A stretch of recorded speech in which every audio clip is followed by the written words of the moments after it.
Έλειπες αγάπη μου γλυκιά κι είχα το τσιγάρο συντροφιά, όμως απ' το πάθος μου αυτό βοήθαμε κι εσύ να απαλλαγώ ρε παιδάκι μου. Πάρε μου μια πίπα, καλέ μου άνθρωπε, πάρε μου μια πίπα, you know what I mean darling. δεν κατάλαβα το πνεύμα σας. Και όταν έρθει το βγάζουμε. Να κόψω το τσιγάρο γιατί έγινε η καρδιά μου μαύρη σαν φουγγαρό. Γι' αυτό πάρε μου μια πίπα να κόψω το τσιγάρο. Πάσα έδωσε στον τερματοφύλακα του Παναθηναϊκού που θέλει γρήγορα να βγάλει αντεπίθεση για τον Εντιογέ. Μπάλα χτυπάει στο έδαφος, δεν μπορούν οι παίκτες του Ολυμπιακού να τη διώξουν και τελικά δεν μπορεί να κερδίσει το πλεονέκτημα εκεί.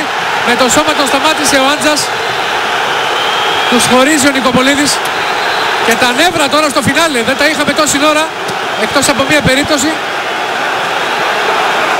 Ηρεμή, εκτονώνεται η κατάσταση με τον Εντιογέ να ηρεμούν όλοι, ο Λεντέσμα, ο Νικοπόλ και να υπάρχει κόκκινη στον Άντζα όμως από τον Κασταφέρη. Ξανά η φάση εδώ, ο Ζεβλάκοφ, ο Άντζας και στη συνέχεια ο Καυγάς με τον Εντιογέ. Πάει ο Άντζας εκτός πλάνου, τώρα θα γυρίσει κάμερα